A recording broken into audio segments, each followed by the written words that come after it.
All over the world, there are rumors of strange creatures that hide from humanity, only to be seen in brief flashes by lucky travelers. The cryptids come in many different shapes, sizes, and varieties, with some of the more famous ones being the Loch Ness Monster, the Abominable Snowman, and of course, perhaps the most elusive and infamous cryptid of all, Bigfoot. Number 5. Day trip gone wrong. When in the wilds of Alberta, people are often advised to be aware of the wildlife that might wander into your path and how to deal with it. It is not uncommon for people to see deer, bears, and even the occasional mountain lion. But one creature that they are not warned about in many of the pamphlets is Bigfoot. As this family found out, this is their story as related by their father. There was still some snow in the bush. We were picking dead tamarack and spruce deadfall to take home for making beanpole teepees in our garden. We had our 3 kids with us, aged around 3, 6, and 8 at the time. My wife and I were dragging the dry fall out of the bush and figuring which ones we could work with.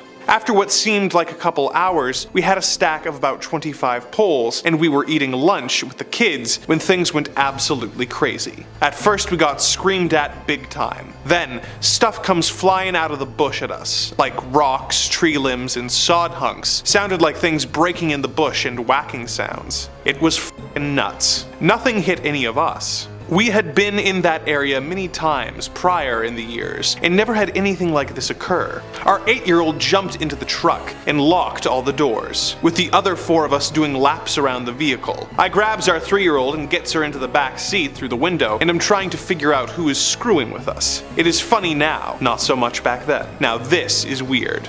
First, whoever or whatever was crawling on all 4s over all the downed timber and old logs, staring right at me as it moved back and forth. From what I could make out, and another 1 or 2 were behind it, also on all 4s, crawling around behind with the closer one that seemed way bigger, one that I could make out, although the bush. These ones were about 15 to 20 feet inside the tree line. We were parked in the ditch off the old lease road. About 30 to 40 feet further into the timber was another 2, or a couple person silhouette we could make out. They were moving through the trees, making animal crazy sounds, big deep volume. We were like, holy crap, no person could do that. No way anyone could belt it out like that. Not a chance. This went on for what seemed a good couple minutes. All of the kids began freaking out and crying inside the vehicle. My wife was standing with me when we were watching this go on, and then started telling me, let's get out of here. And I am trying to get a grip on the shit I am looking at through inside the trees. I don't think I was freaked out by what was happening. I could just not process what I was looking at. I still recall thinking, why are some people trying to scare the crap out of us out here? Number 4. Wycliffe Regional Park. Despite being posted on the Sasquatch Alberta website, our next tale actually takes place in British Columbia. However, it does feature a man who went out looking for a creature and claims to have come across the legendary cryptid, as well as their young. In his own words, this happened near Wycliffe Regional Park, Perry Creek Road, Cranbrook, BC. I was out a few years ago looking for Sasquatches. I made noises to attract any creature, and I got several responses. They kept getting closer and closer. Then I heard the footsteps, more vocalizations, closer and closer. Then I saw it. For only a second and a half, a large, upright creature with a smaller child creature brushed past my view and disappeared into the forest. I started chasing it, but could not keep up.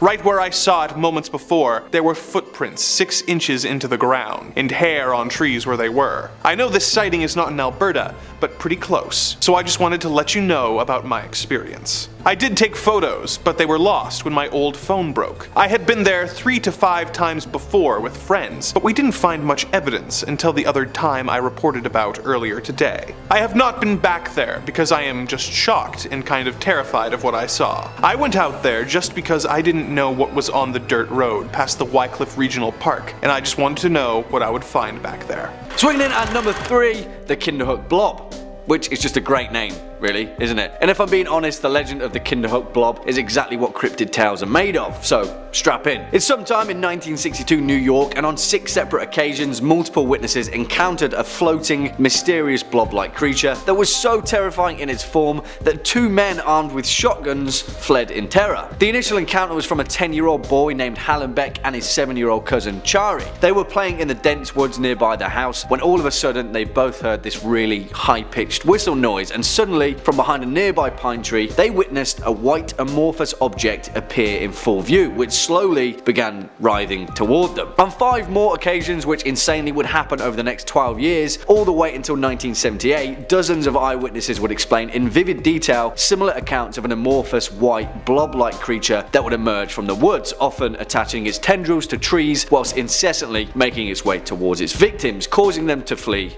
in terror. So much so that on one occasion 2 grown men tried blowing it to pieces with shotguns to no avail, and then turned tail and ran. What I love about this story is the essence of a cryptid tale. For all intents and purposes, the Kinderhook blob could be a disused weather balloon floating listlessly through the air, but because it was seen multiple times by multiple people in the right setting, the legend of the terrifying white blob quickly became a horrifying reality. Either that, or it's a sentient alien life form that's going to consume us all. So yeah. Coming in next at number 2, the disappearance of Peter Grayson. The Groot Slang, or the Groat Slang, which in Afrikaans loosely translates to Big Snake, is a legendary creature widely considered to be one of the continent's most prolific cryptids, and is reputed to dwell exclusively in the deep caves and cavernous systems in the Richtersveld, South Africa. According to legend, the Groot Slang is a primordial creature that is reputedly as old as the world itself, and dwells within what locals refer to as the bottomless pit, which also, conveniently enough, is also filled with precious diamonds. Well, diamonds historically have a proficiency of attracting daring adventurers, and one of those adventurers just so happened to be an English businessman known as Peter Grayson. In 1917, Grayson and a team of excavators began an expedition into the Richtersveld cave system, accompanied by several local guides. After heading out into the rocky desert landscape, and upon hearing that Grayson intended to descend into the bottomless pit, unwittingly the lair of the Groot Slang, the local guides quickly left after warning Grayson that they'd lost friends and family to the violent serpent before, and they weren't going to do it again. He shrugged it off, and alongside his 2 excavators headed deep into the cave, and well, that's the last that they heard of any of them. The Grayson dynasty faded into obscurity after their patriarch was never seen alive again, but as the legend goes, one of the local guides returned to the cave a day or so later after feeling guilty for abandoning Grayson and his team. At the entrance of the cave, he found the body of an excavator, half of his body actually, to be specific. His legs and most of his torso had been ripped clean off, and he died attempting to crawl back out. What a way to go. And finally, coming in at our number 1 spot, the legend of Jure Grando. And I just have to tell this cryptid story because it's one of my favourites, and it's also considered to be one of the first historical instances of vampirism. As the legend goes, Jure Grando Aljovic was a villager and poor peasant from the region of Istria, which now makes up modern day Croatia. Historically, he was referred to as a strigoi, strigon or strigun, a local word for something that resembles a vampire and a warlock. Sometime around 1656, Jure died due to an unknown illness, but according to legend, he regularly returned from the grave at night as a vampire to terrorize his village until his decapitation in 1672. The legend tells that for 16 years after his death, Jure would rise from his grave by night and terrorize the village. The village priest Giorgio, who had buried Jure 16 years previously, discovered that at night somebody would knock on the doors around the village, and on whichever door he knocked, someone from that house would die within the next few days. Eventually, the villagers rallied after witnesses saw the corpse of Jure roaming the streets, and led by the town's mayor, chased and tried to kill him with a hawthorn stick, but failed to pierce his supernatural flesh. The next night, 9 people went to the graveyard and dug up Jure's coffin, finding a perfectly preserved corpse with a smile on its face. It was Jure with pristine white flesh and no signs of decomposition. They tried to stake him once more, but witnesses noted that the stick would not penetrate its flesh. Eventually, the villagers were so terrified and kind of fed up with his vampire antics that a brave villager known as Stipan Milicic took a saw and decapitated the corpse. As soon as it tore Jure's skin, the vampire screamed and blood began gushing from the cut. Allegedly, a man that was presumed dead for 16 years. Yeah, that one's pretty worrying, right? Number 5, Weird Deer. Coming up first today on our list of strange sightings is going to be this first clip, which was lovingly uploaded to TikTok with the caption, WTF Deer. Now, of course, we all know what that means, but if you're not familiar with internet acronyms, WTF stands for, well, that's fantastic. And when you see the condition this deer is in, you'll probably say WTF too. In the clip, we can see a deer getting the heck out of Dodge, scampering out of the woods like somebody just flatlined Bambi's mom. It looks frightened, as if it knows something is up. Well, not even a few seconds after we're introduced to our deer, whatever has this deer so scared that it's causing to freeze up like a deer in headlights, a second deer comes running out with a head that's twisted every wrong way. The thing is checking its rear views while also looking forward. The snarled deer then charges forward into the night, hopefully to never be seen again. Now, when this was uploaded, the intent was that this was a skinwalker caught on camera. Skinwalkers, of course, being Dene or Navajo shamans who have been cast out of society for their practice of black magic and unsavory communion with spirits. They're outcasts from society, exiles. And they're traditionally said to be able to take the form of animals if they wish. They're considered witches, not cryptids, and it should be stated too that indigenous people don't particularly enjoy these stories being repackaged. Now, in this clip, it seems to me like this is a deer with a bad neck injury, or maybe a manufacturing defect of some kind, struggling to survive. Now, while anything on this big blue marble is possible, to me, it's more likely this is just a deer who's probably in extreme pain than it is a shape-shifting witch. Personally, if I could shapeshift, I would shapeshift into a deer that had a regular neck. You let me know what you'd shapeshift into. And if you're looking for more footage of shape-shifting animals, creepy crawlers, ghouls and goblins, ghosts, conspiracies, true crime, fake crime, and a whole lot more, Top 5 Scary has all of that and then some. Seriously, if you can think it up, we've got a video or two on it. So click on through, hit subscribe, please make sure to hit that little bell so you don't miss anything. But if you do me a favor, do that at the end of this video, because I got 4 more weird things found in the woods coming up for you right now. Number 4, Friendly Neighbor. Our next clip is one that maybe you've seen before if you're like me and spend the days trolling the web for supernatural content, as it's a pretty freaky one. Now, there's some skepticism all around this script, you know? I'm naturally a bit of a skeptic. I'm more of a Scully than a Mulder. But this next clip is pure weird. We can see someone or something crawling around in the woods. Now, it looks human, but isn't that the whole point, to look deceptively human?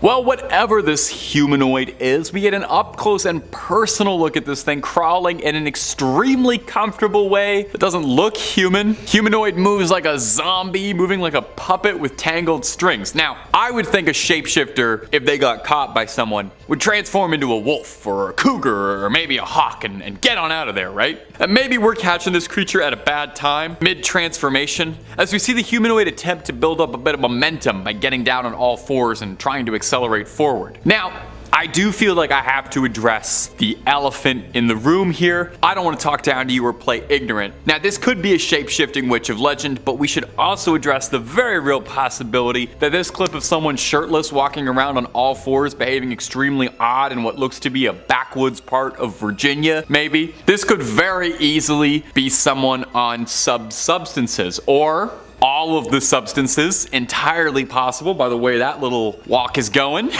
This looks like there is a cocktail of things going on in that head right now. Whether or not this is a supernatural threat or a chemical one, we might not know, but I think we can all agree, completely horrifying, and I would prefer to never have to interact with that person. Number 3, That Ain't No Book. And coming in right at our sweet little middle spot, here's a clip that I didn't think was the best, but I also didn't think was the worst. It's a perfectly neutral clip, perfect middle child of a clip. In this very short clip, we see someone driving through the backwoods late at night, real Children of the Corn kind of situation. Nothing but big stalks for miles and miles around, which is perfect actually. All the better for creatures of the night to stalk you in. That pun was a bit laborious, but we got there. In the clip, it seems like the driver notices a buck acting a bit strangely, until the camera zooms in ever so slightly, and you realize immediately, just like the title said, that ain't no buck. We see a bizarre creature on its hind legs running far, far away from the person filming, which I'm sure the person filming wasn't upset about at all. Now, this creature looks the most like what I think people imagine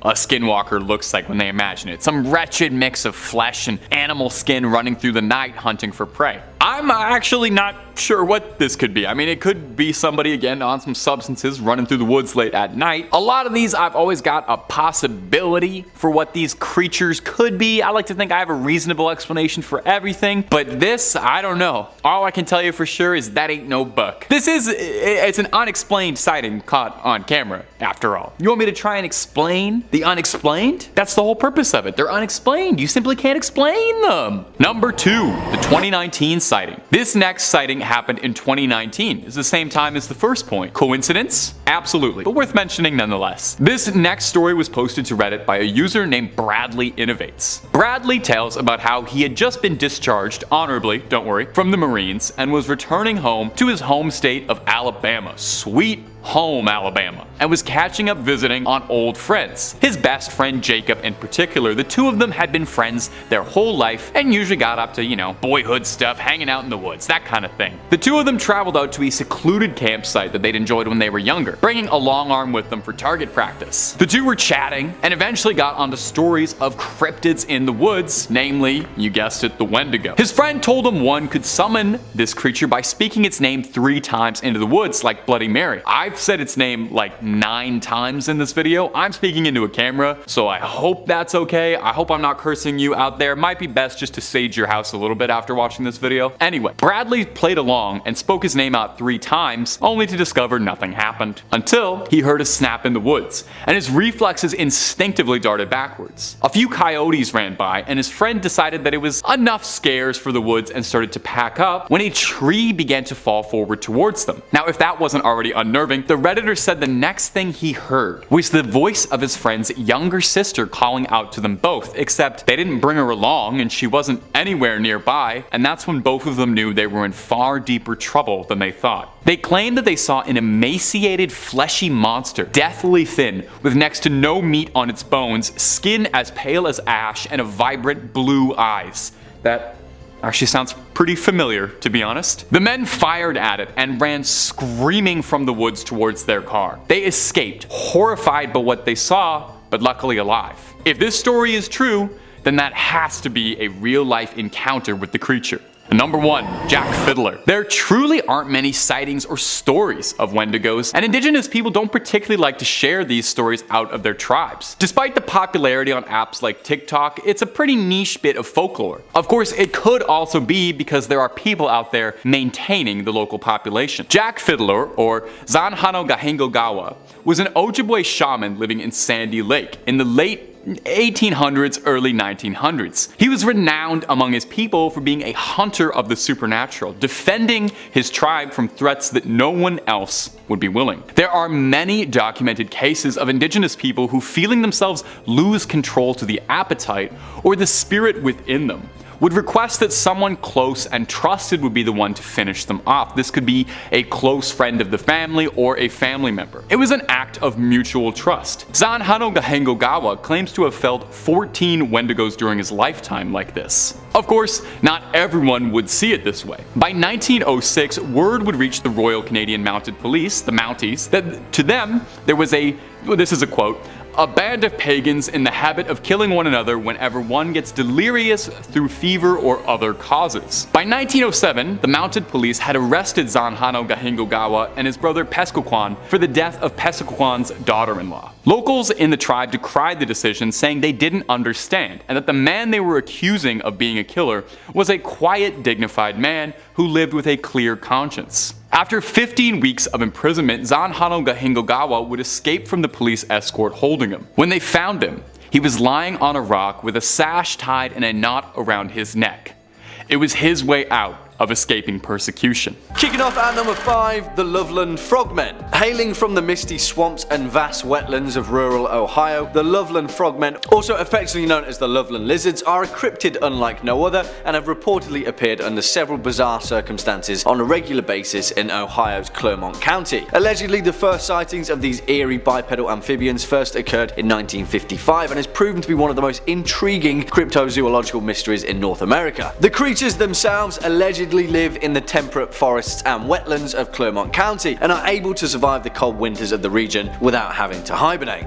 Useful. During their first sighting at approximately 3:30 AM, a local businessman was driven down a lonely stretch of road, running alongside the Miami River on the outskirts of the small town known as Loveland, Ohio. Suddenly and out of nowhere, the man claimed to have witnessed 3 bipedal quasi-reptilian entities emerge from the dense reeds and begin to congregate by the side of the road. The man slowed down and turned out his lights as he pulled his car up to a curb to observe these creatures further. He claimed that they stood between 3 and 4 feet tall, were covered with leathery skin, and had webbed hands and feet. Their most distinguishing feature though was their distinctly frog-like head, which the man claimed bore deep wrinkles where their hair should have been. Well, since then, over 5 more sightings of the Loveland Frogmen have occurred over a 60-year period. What do you guys think?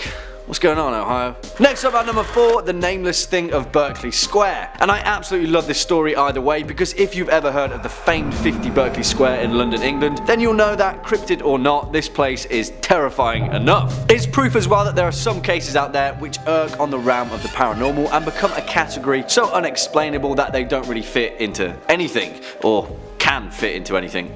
I don't know, it's pretty nebulous. Either way though, the haunted legacy of Berkeley Square has featured ghosts and poltergeists the world over, and it's widely considered to be one of the most haunted places in England. But there is one particular instance that takes the cake, the nameless thing of Berkeley Square. A tale that takes place in 1840 when a 20-year-old Sir Robert Warboys got into a drunken dare in which he had written off Berkeley Square and its paranormal reputation as a whole load of Kaiser Soze. He put money down that he could spend the night in the building's most cursed and haunted second floor, and so the next evening did exactly that, with a pistol in his hand.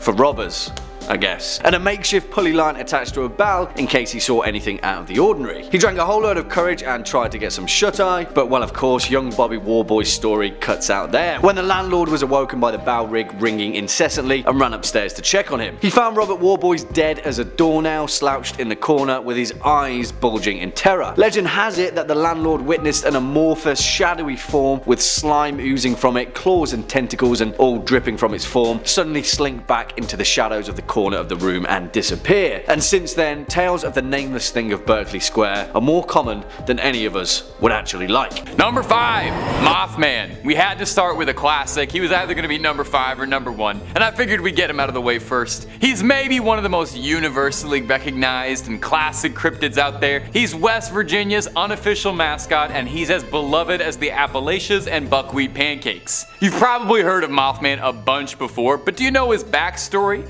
You know, where his legends and his legacies start? Unless you're a West Virginia native, maybe not, so let's shed some light on the Mothman, because he would probably love that. You know, he's a moth, he's drawn to it. Most Mothman fans agree that his first reported sighting was in the 1960s, 1966 to be exact. The story goes that a young couple, one Roger and Linda Scarberry, had been driving around at night when they saw a large creature whose eyes were glowing red, standing at the side of the road near the site of an old World War II munitions plant. Linda described as being 7 foot tall, muscular, with giant wings and nightmarish glowing red eyes. Upon being illuminated, the creature pursued them all the way to Point Pleasant. Now, one isolated sighting does not make a cryptid legend, so it was probably the repeated sightings that propelled our favorite moth into legend status. For the next few weeks, Virginians kept reporting sightings of a bizarre, large bird-like creature with glowing red eyes. On December 15th, 1967, the Silver Bridge in West Virginia collapsed, with several locals conspiring that the Mothman was involved and could be seen flying away from the crime scene. I always thought he was benevolent, just like a fun, I don't know, guy. I didn't know he did stuff like that. This is unwelcome news. Maybe it's just because we all like the idea of him so much. He does look weirdly cuddly, but Mothman is an absolutely beloved figure to West Virginia and cryptid fans all over. He's kind of larger than life, and it's easy to forget that the first initial sightings and reports of him was that he was a paranormal threat intent on harming humans, considering just how adorable he is now. He's got movies, stuffed toys,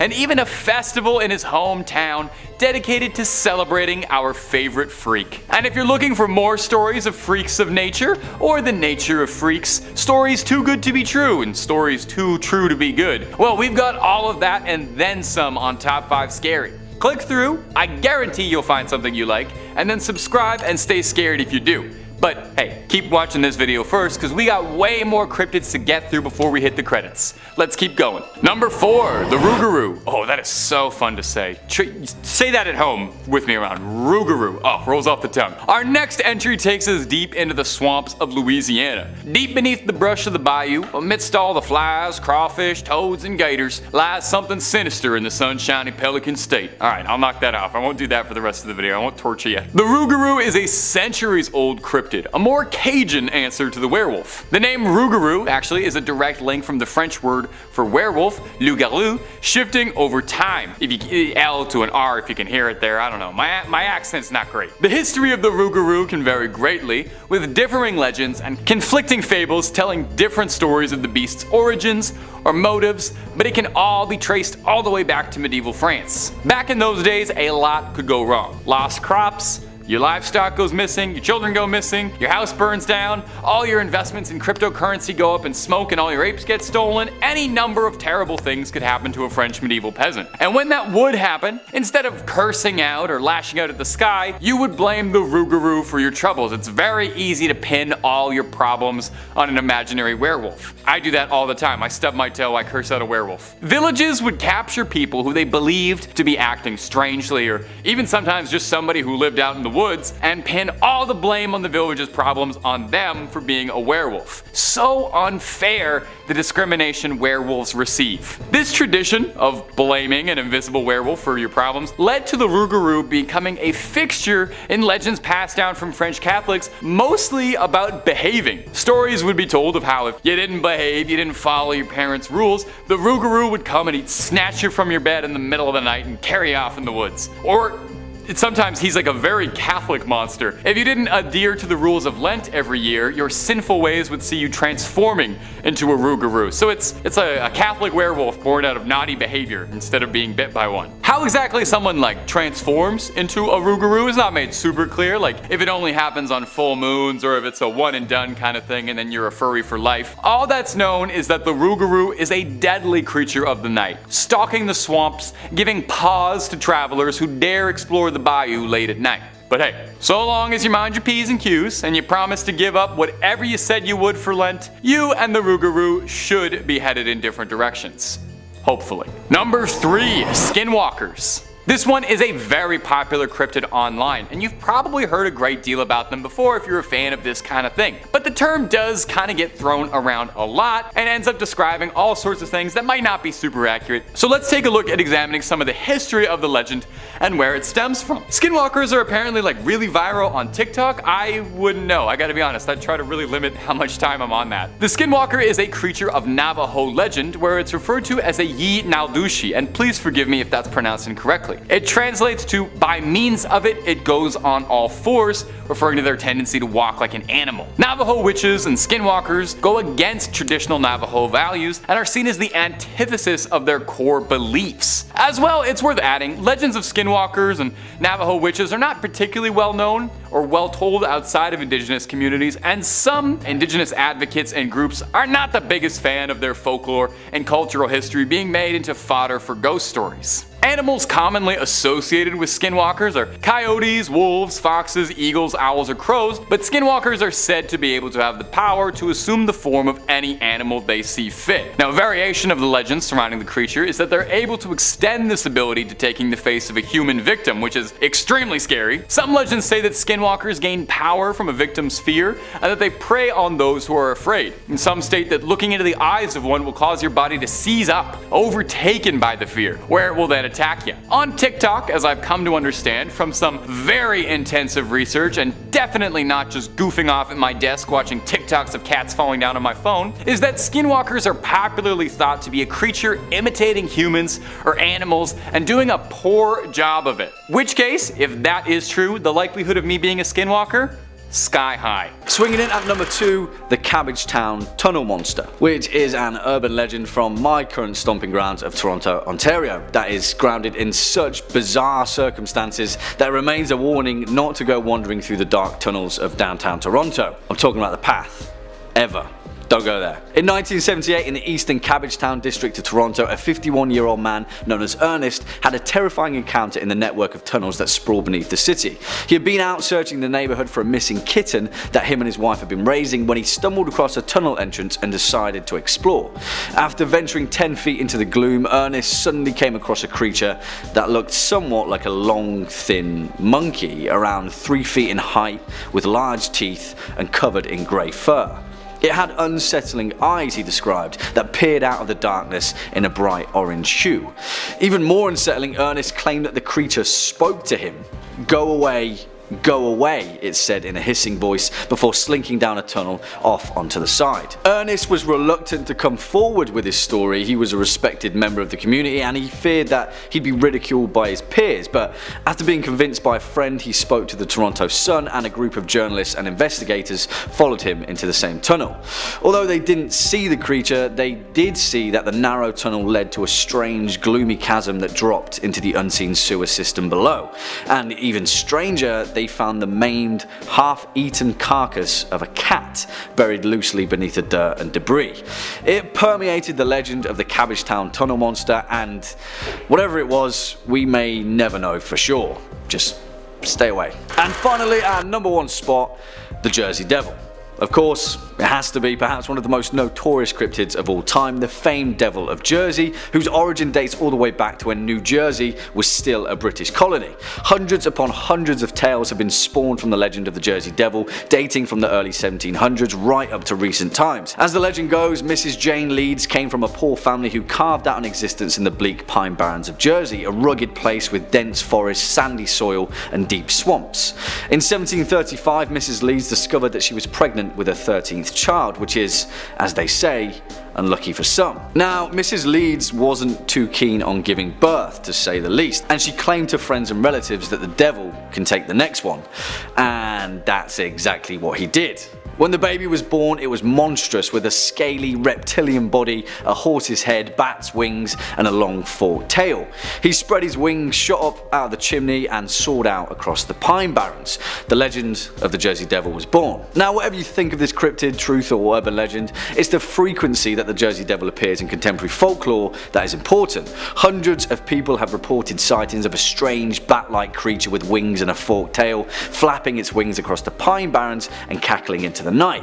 In 1816, Joseph Bonaparte, the brother of Napoleon, reported seeing the creature while hunting game in the woods. In 1840, a respected minister pointed his congregation towards a ghastly creature flapping above his church, and in 1909, literally thousands of people saw the same creature on the same day at the same time at multiple locations. In fact, it got so bad that schools had to close down and people just flat out refused to go outside. And still, to this day, New Jersey natives will warn you to tread carefully in the pine barrens. Number 5. The Dover Demon. Starting off on our list is the cutest cryptid on this list in my opinion, but still a creepy little freak. I like to start with the cute ones to kind of ease you into it. The Dover Demon first appeared in Massachusetts in the town of Dover, lending it its name. It appears as a spindly little demon kind of looking thing that sort of resembles a little gray, the traditional big-eyed aliens that you see everywhere. The Dover Demon is identified by its blank face, its red glowing eyes, and its hunched quadruped stature. The Dover Demon was first recorded in the late 1970s, discovered by 3 teenagers who were driving through Mass when they saw something bizarre being lit up by their headlights. Initially, they didn't think too much of it until they noticed that the creature in front of them looked more like a human than it did an animal. The driver, one Bill Bartlett, described the creature as resembling a baby with elongated arms, tan, sandpaper-like skin, which was coarse looking, and no nose, ears, or mouth to speak of on its bulbous, enlarged head. Bartlett claims that he only got a good look at it for a few seconds before it vanished off into the night. Now, there are some who speculate that the Dover Demon is capable of rendering itself invisible, or camouflaging itself because of the description of this story, and that during daylight it prefers to hide itself in the trees of Dover. Now, bizarrely, I think some skeptics write off the Dover Demon by claiming it was just a baby moose being seen at an odd angle or under strange conditions. And I don't know if I really buy that. I've never seen a baby moose at night in headlights, but I have seen a baby moose. They would have a bulbous head or front-facing eyes, and a baby moose doesn't have that, so I don't know if it's all that. A more pressing question, I think, is if the Dover Demon is a cryptid, or perhaps a visitor from another planet, because it does look a lot like the descriptions of the little grays. Now, there's a bigger philosophical question there. Are aliens cryptid? Let me know about that in the comments below. And if you like hearing stories about cryptids and aliens, well, I have some great news, my friend. We got loads of cryptid videos on the channel, so get comfy, click through the playlists, and stay subscribed for something new every day. Number 4.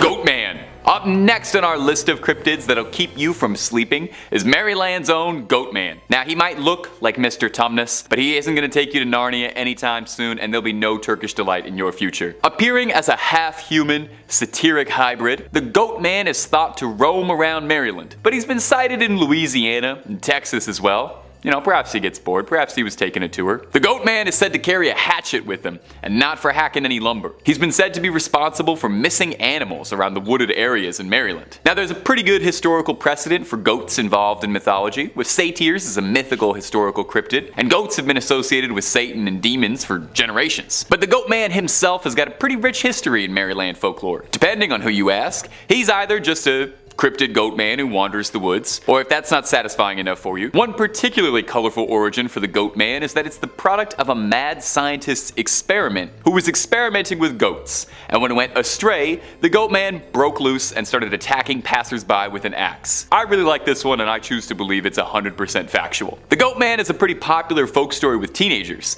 with urban legends describing the beast hunting down those who are looking to spend a little quality time at Lover's Lane. It's said he'll come and bleat ya.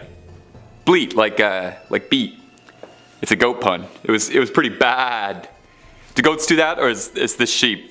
I'm not sure. You know what? I shouldn't be practicing here. We're gonna move on from this. The Goatman still hasn't been seen as much in recent years, and I sincerely hope that he's still out there. Number 2, Mongolian Deathworm. Our next entry is a cryptid whose name really says it all. If you ever hear something get described as a Mongolian deathworm, you have to figure that is probably not the friendliest form of life out there. For starters, it sounds like it would be way more at home in the dunes of Arrakis than it would be on our Earth. That one's for my Frank Herbert heads out there. The creature is also called Ogoi Korkoi, which translates to large intestine worm, which is, that's just lovely.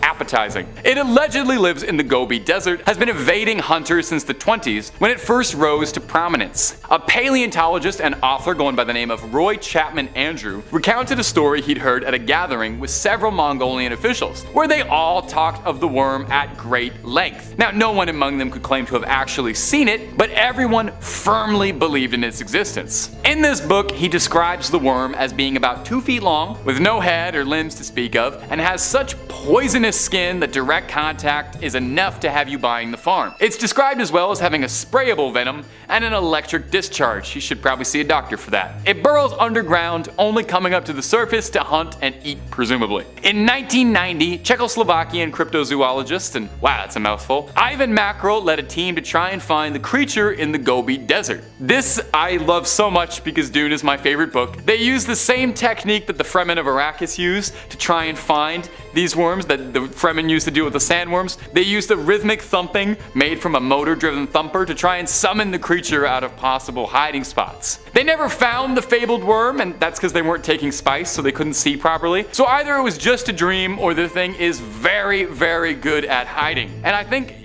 with a little work, that could make a fun expression. Oh, it's as hard as trying to find a worm in a desert. We'll workshop it. Number 1, Gashadokuro. And our final entry is gonna come from Japan, and as a fabled mythological creature, and may I just say, is one of my favorite mythical monsters I've read about in a while. As soon as I was reading about this thing, I started texting my friends. I was so excited about it. This thing is a real-life Dark Souls boss fight. Maybe I'm outing myself as way too much of a nerd here, but this thing is where the inspiration for High Lord Wolnir and Grave Lord Nito of Dark Souls fame came from. I couldn't resist throwing it out there. Sorry, guys. Formed from tens of thousands of bones of fallen soldiers, the Gashadokuro is a massive titan of a beast, a gigantic skyscraper-sized skeleton. Is that not the coolest thing you've ever heard? A giant which wanders around the countryside during the darkest hours of the night. Their teeth chatter and their bones rattle, which is why the translation for their name translates loosely to rattling skull. You'd have to imagine though, you would probably hear this thing chattering its teeth from a few hundred miles away. You'd hear it in the next town over. It's said that the Gashadokuro is born when mass amounts of soldiers die on the same battlefield. Their bodies rot in the fields, and they don't receive proper funerary rites. As such, their souls are filled with torment as their bodies lay face down in the muck, and that malice permeates their bones, causing them to twist and mend into unnatural ways, clumping together to eventually form the humongous skeletal monster of a boss fight, the Gashadokuro. Now,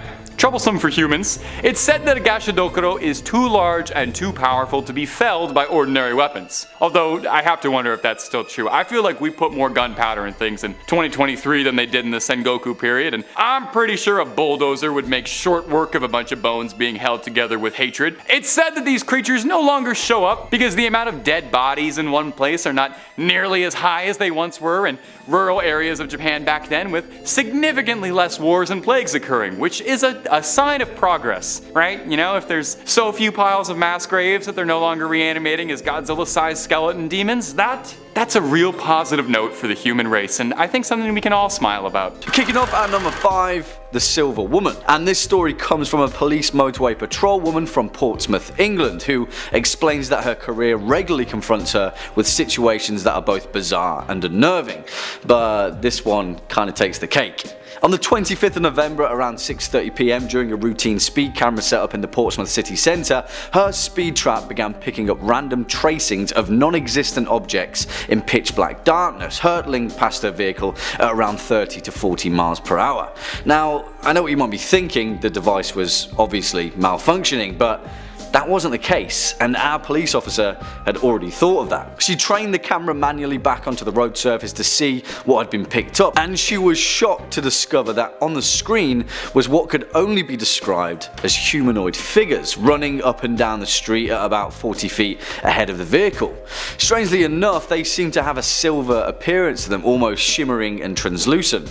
She looked out of the window and again, nothing was there, but when she looked back at the screen, about 10 feet away from the vehicle was one of the same silvery entities standing motionless, facing away from the van, hulking and breathing in a strange fashion, as if they were weighing up taking on the police officer. What were they? Well, we'll never know, and when she played the tape back for her fellow officers, the silvery entities were nowhere to be seen. Yeah, I've got no clue about this one. Coming in at number 4, the Folk Monster. Now, Bigfoot is obviously the heavy hitter of the cryptid world. People have devoted their entire lives to hunting down the elusive mountain creature, stretching all the way across the wildlands of North America, as well as similar instances across the planet. But there is one little town in America that seems to be the hotspot for these sightings: Folk, Arkansas, and in 1971 it became the scene of its most terrifying legend. Meet Bobby Ford, a man who vehemently claims he's seen Bigfoot, or a version of it, describing it as 7 feet tall, ridiculously fast and covered in long brown hair. And he saw it up close and personal. It was a Saturday when Bobby and his brother were out hunting a short distance from their rural home when they heard screams in the distance. Bobby's wife, Elizabeth Ford, was frozen in horror when a creature reached through the front window, massive and hairy with glowing red eyes that made no sound except for heavy breathing. When Bobby and his brother ran back to the home, the creature turned and grabbed him as he sprinted up to the porch. It tackled him to the ground with ease and then disappeared into the woodland. The creature had left behind clear tracks in the house and nearby area, 3-toed footprints that matched the deep 3-fingered scratches that were made in the wood of the front porch. Bobby Ford was rushed to hospital and treated for minor wounds and shock, and the family were so terrified by the encounter that they moved out. They'd only lived there a week. That's terrible timing. Next up at number 3, the Greyman of Ben Macdui. Ben Macdui in Gaelic, Mountain of the Son of Duff, is an awe-inspiring peak of the Scottish Highlands, staking the claim as one of Britain's highest mountains and the highest of the Cairngorms National Park. It's been scaled by countless people throughout history, but there are those that claim that there's something more sinister living out on the mountain: the Greyman of Ben Macdui, and it doesn't like visitors. The creature is said to be at least 20 feet tall, and one eyewitness of the creature's presence, a respected professor and mountain climber named Norman Colley, said that he was first aware of something following him during his ascent after hearing strange footsteps behind him. Alone, isolated on the mountain, something was following him. And it wasn't human. The footsteps were laborious and delayed, as if that whatever was following him was much, much taller than he was. When he saw it, he described the Greyman as vaguely human-shaped, brown in hue and fur, and shrouded in a strange grey mist. In 1945, a similar thing happened to a renowned mountain climber named Peter Densham, who described the exact same encounter with the exact same creature. Again, in 1958, the Scots magazine wrote of a similar account from naturalist Alexander Tunian, who who this time found himself armed with a rifle and fired several rounds into the grey man. He thought he'd hit it, whatever it was, but after trekking over through the snow, found no sign of the creature. It vanished away like fog rolling across a mountain, and the mystery of the Greyman of Ben Macdui remains unsolved. Number 3. Kamaitachi. I think it's really fascinating what each culture's cryptids look like, you know? Each culture creates cryptids and they all put their fun little spins on it, and whenever I get to make these videos, I learn all sorts of really cool mythological stuff that I'd never heard of before, and I sincerely hope you get that out of these videos too. I'd never heard of this next one, the Kamaitachi, but I am obsessed with it now. Coming to us from Japan, this yokai, which is like a Japanese type of demon, appears like a weasel except with razor sharp sickle-like claws, like a real life Sneasel from Pokemon. I'm actually amazed there's no Pokemon directly based on a Kamaitachi. They seem like perfect for it. They have spiny fur, similar to a hedgehog, like prickly little needles, but they bark like a dog, and their claws could not be any sharper, and they're sickle shaped. And also a lot of depictions of them are downright adorable. These funny little creatures are extremely lightweight and have learned how to ride the currents of the wind to travel. They honestly sound kind of like radical in like a California surfer way. The legends of the Kamaitachi come out of the Chubu region of Japan, when vicious cold winds were so powerful they would cut people down directly. And these legends would take the form of the spirit called the Kamaitachi, which was the winds themselves as this furry little miscreant. It would attack at your legs, causing you to fall down, exposed and helpless, while it sucked at your blood. It's said that no blood occurs from their woundings because of this, as a Kamaitachi moves so quickly and sucks it all up. That's almost considerate of it, doesn't leave a stain. These creatures move so quickly, and they're so good at hiding, that they're apparently completely invisible to the naked eye, appearing as nothing more than a sharp, freezing wind on your skin. Amusingly, there's some debate as to whether or not a Kamaitachi's true origin is actually nothing more than a silly pun. There's a stance samurai would use called a Kamaitachi, translating loosely to sword stance, which would explain, you know, it's a sharp thing. I don't know where the stance comes in, but it's sharp. However, there are legends all throughout Japan, throughout many regions, all telling stories of creatures that ride the wind and attack humans, and the sickle weasel remains among the most popular and among the most adorable. Sorry Kamaitachi, you are just so cute. If anybody knows where to get like a stuffed toy of this little guy, please comment under the video, I need to know. Number 1, the Yeti. Coming in at the number 1 spot, a mainstay of any trip to the mountain, the Yeti. I mean, who else could possibly take the number 1 spot on a list about winter cryptids? Maybe Rudolph the Red-Nosed Reindeer. Does he count as a cryptid? I guess he was. Maybe he's more like a mutant. Anyway, a Yeti is an American manufacturer specializing in outdoor products such as ice coolers, vacuum insulated drinkware, and I'm reading the wrong one. Sorry. Let's do that again. A Yeti refers to an ape-like creature thought to live in the mountains in the Himalayas, standing upright like a man and walking on 2 legs, and is usually pretty big, like 8 feet tall, with long arms, broad feet, and long brownish hair and sunken eyes. It kind of sounded a bit like me, to be honest. While it's pretty common to draw a Yeti as just being like a big giant white gorilla, they're actually pretty different, and most traditional depictions of a Yeti color it with darker fur. They're probably one of the oldest cryptids out there that's still talked about so fondly, with stories of Yetis going all the way back to 326 BC, when Alexander the Great sought out to capture one to see for himself while he was conquering the Indus Valley, although he was told that no Yeti could survive at an altitude low enough to meet him, and Alexander wept, for there were no more Yetis left to conquer. It's got several names. It's sometimes called a Sasquatch, or in the West it's popularly referred to as an abominable snowman, although that's a term by British officers who were stationed in the Himalayas, as no natives to the regions call it that. The name Yeti possibly comes from the Tibetan words Yete, meaning a man-like animal, or from Meti, meaning bear in some Nepalese and Tibetan dialects, which would make a good bit of sense, as it's thought that a number of Yeti sightings over the years that led to it being such a widely recognized cryptid could actually just be bear sightings being mistaken in the frosty air. In fact, there's a theory that Yeti sightings are from hybrid polar bears that had bred with grizzly bears, which has been recorded to happen, just not really anywhere where Yeti sightings are really made, so kinda up in the air. In Sherpa tradition, it's said that a Yeti is a powerful, mystical being, and a Yeti can choose to whom it will make itself visible to, choosing to only appear to those who believe in it. So if you're ever trekking the Himalayas and worried about an attack, here's a little advice for you: just don't believe in it. Although there are a good number of people who believe that the Yeti are an intelligent enough species that just want to be left alone to their own devices, living peacefully in the mountains. Not so abominable after all. Number 5, the Fresno Nightcrawlers. Starting off the list is going to be my favorite cryptids in the whole wide world, the Fresno Nightcrawler. If you've never seen footage of them, it's going to change your life. Look at them. Look at the way they stride around like a pair of pants that came to life. These things are the absolute perfect cryptid to me. There's never been a story of them hurting anything or anyone. There's no livestock that goes missing when the Nightcrawlers are around. It's just some chill dudes going for a late night stroll. I can really get down with the lifestyle that the Fresno Nightcrawlers are about. The Nightcrawlers were first spotted in Fresno, California, which makes a lot of sense why they're called that. They've been mostly spotted in California almost exclusively, a couple times, save for one reported sighting in Poland, so must have been a pretty long walk they were going on. The first recorded sighting was by a man in Fresno named Jose, who claimed that during the night he heard his dogs freaking out at something outside. He went to go see what his dogs were making so much noise about, and through a security camera system in his home, he saw the two little crawlers making their way around. He woke up his brother to come watch the footage as well, but by the time he'd awoken, the creature was already gone. The next morning, they called in investigators to inspect the lawn and the footage, but there was absolutely no trace of anything. No footprints, no spots, nothing. All they had was grainy CCTV footage of the Nightcrawlers making their way down the lawn. Since their sighting, there's been endless debate as to just what the Nightcrawlers are. Some suspect spirits or ghosts, because they do look kind of spectral in the video, but a number of people have also put forward the idea that the Nightcrawlers could be visitors from another world. They don't look like anything on this planet, so maybe they came down.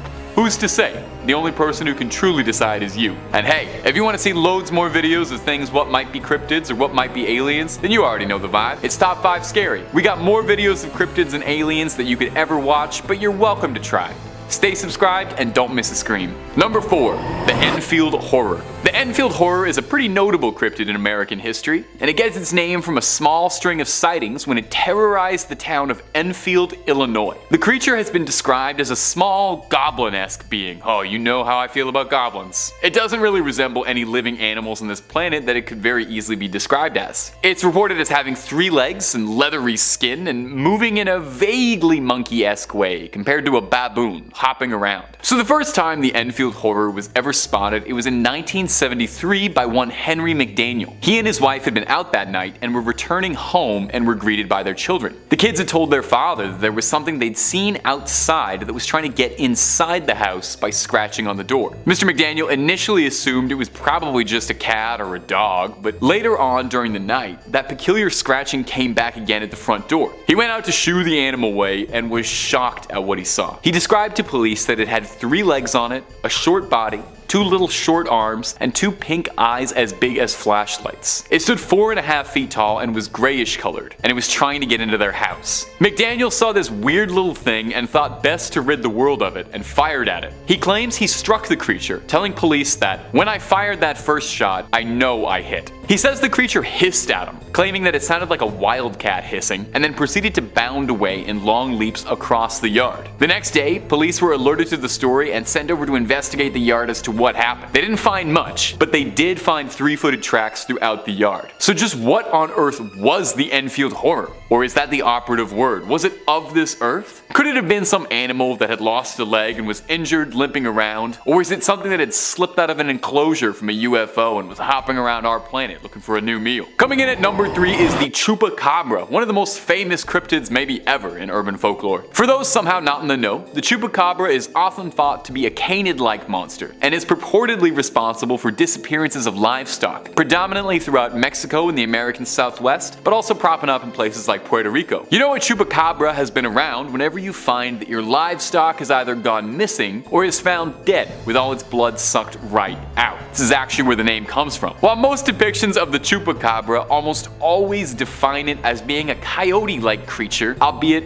a twisted, mangled looking one, usually described as a totally hairless dog with beady black eyes and a sleek figure, there are some stories and sightings of Chupacabras that describe it as being more like a demon or an alien, describing it as being a humanoid creature, often reptilian in nature, walking around on 2 legs and feeding on livestock. In all the years since Chupacabras have first been reported, though there are countless sightings, there's never been a fully recovered one that we couldn't explain. Everything that's been found by hunters always ends up turning out to be dogs with mange, being misattributed to being the cryptid. So maybe, is it possible that there's been a giant mix-up, and all the sightings of Chupacabras that report them as canines are just that, just sick sick dogs that get mistaken for looking something weird, and that the real Chupacabra is the reptilian, more bipedal sightings that get reported. It could explain why there's never been one recovered, and why livestock keeps going missing under bizarre circumstances. It's even possible that the drained livestock could be creatures that have been recovered to study, abducted under bizarre experiments. Could Chupacabras themselves be in a bizarre experiment that's been unleashed into our world? A hybrid chimera breed that was created by alien life and let loose on us to run havoc on us? Number 3. Kamakiri. Something I really like about reading about Japanese yokai and their mythological monsters when you read about a bunch of them is that they tend to kind of fall into 2 categories, you know? It's either the most terrifying thing I have ever heard in my life, a story of a malevolent spirit that's been wronged and will haunt you and do something unspeakable for a painful death, or they're just like weird little goblins or like weird little ghouls that go around doing silly little things. The Kamakiri is one of the silliest little demons I have ever read about, so that's why I'm including them, because they're hilarious. A Kamakiri looks like a weird little bird, like a little bird monster, with a razor sharp beak and very pointed claws. They're teeny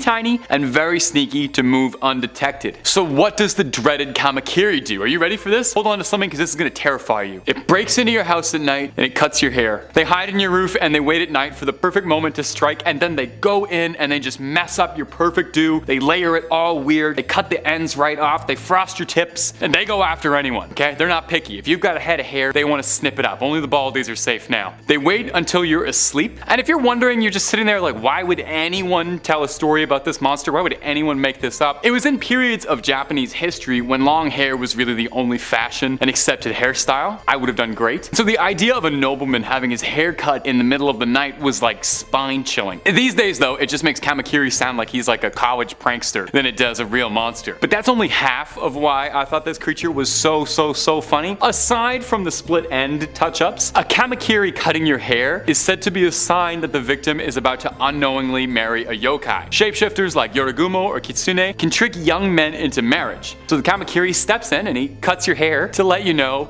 you might accidentally end up marrying a demon spider shapeshifter woman. And I just got paid to say that sentence out loud. We made it, ma. Kamakiri, you might win the top 5 scary award for one of the funniest cryptids we've ever talked about on the channel. A solid number 2 compared to my true favorite, Akaname, the demon that comes into your bathroom and eats waste, which I guess would make him number 2. That's the rudest joke I'll ever tell on this channel. I'm so sorry. You guys can cut that if you want. Okay, moving on. Number 2, Akamanto. The Akamanto, also known as the Red Cloak, is a masked spirit and may very well be one of the most evil, weird creatures I've ever heard described in folklore, so just wait till you get a load of this. Not like any good folktale, there are some local variations in how Akamanto operates, but the elements that remain consistent across all tales are that the Akamanto preys on you during your most personal moments. You know, he tends to come for kings who sit on a porcelain throne. He visits you in the smallest room in the house. He catches you with your pants down. This demon comes for you when you're on the toilet, if that isn't quite getting across yet. I didn't know how to just say it. The Akamanto then offers you a deadly choice, pulls a little matrix on you, and it asks you to choose between red toilet paper or blue toilet paper. Kind of like that one scene from Squid Games with the guy offering the paper. Actually, a little funny trivia, the creator of Squid Games confirmed this monster is what inspired that scene. So a little symbolism about that you didn't know about before, and now you do. Now, it's all a trick question, of course. Neither of the toilet papers this ghastly spirit has for you are anything like the Royale kittens. The red paper means you'll find yourself all cut up, leaving behind quite a mess, and the blue option means you'll be left gasping for air, clean but slow and painful. The only way to escape the Akamanto's dreaded game is to tell him you've got enough, actually, and thanks for asking, but you're good. No, really, you just have to ignore him.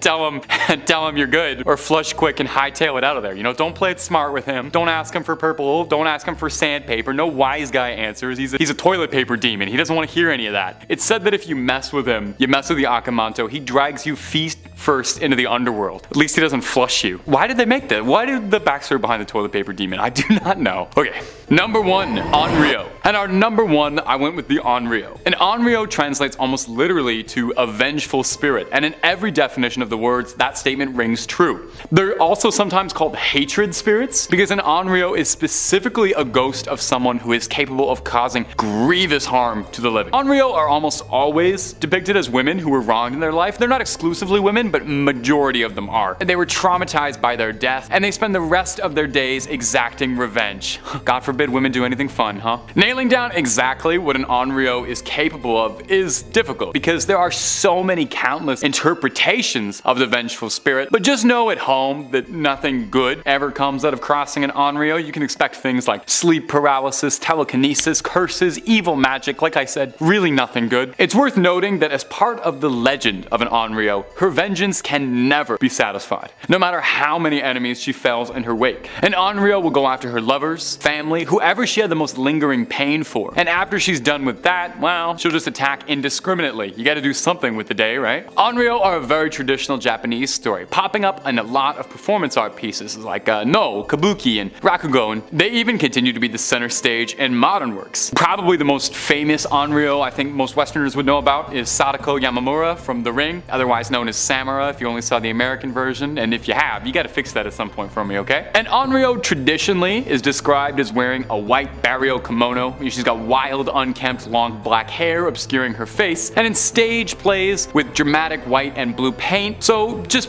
she looks like the girl from The Ring, basically. And how does one stop an Onryo? Oh, you don't. Yeah, there's nothing. Once she's coming for you, she's coming for you. So, you know, be nice. Just be nice to the ladies in your life and hope that they never come back as vengeful revenge spirits. Number 5, Snow Wasset. Coming up first on our list of icy cold little critters is the Snow Wasset, a fearsome, legless little cryptid and a local one to boot, so I had to include it. Anything that comes from the greater Canada area is a big deal for me. It winters by the Great Lakes in the Hudson Bay, and in the rest of the year crawls up to Newfoundland and Labrador. Totally the wrong time of year, buddy. You gotta go to Newfoundland in the winter for Jake's dinner. Anyway, a Snow Wasset is like a weasel. It's a long, furry creature, except it has no legs. Except in the summertime, where it does have legs and also turns green. If I was a biologist, I would love to get my hands on this thing and figure that out. That particular part of the lore of this creature is really fascinating to me. Why would a creature shed its legs like baby teeth? What cruel joke of evolution is that? It's like a mammal sandworm. Anyway, I gotta move on. When it's in its legless, winterized form, it burrows deep beneath the snow and ambushes its prey by surprise and drags them into the frozen underground. Absolutely horrifying. A frozen, legless, furry little snake is not pleasant by any definition. A wasset is said to be 4 times as large as a wolverine and 40 times as hungry, requiring a vast amount of meat to keep it sustained. Doesn't shed enough calories shedding those legs. I'm sorry, I don't know why I'm so hung up about this, my ghouls, but I am. Maybe it's because there's not actually that much information about the Snow Wasset out there. Sightings and stories about it date back mostly hundreds of years, and there haven't been too much buzz about them ever since. Perhaps they're extinct. Or perhaps they've all just burrowed under too deep where I can't see them. Either way, the only thing that really stood out for me is they turn green and have no legs, so I'm gonna keep banging on that. And hey, when it's this cold outside, what do you really need to go out for? Stay inside,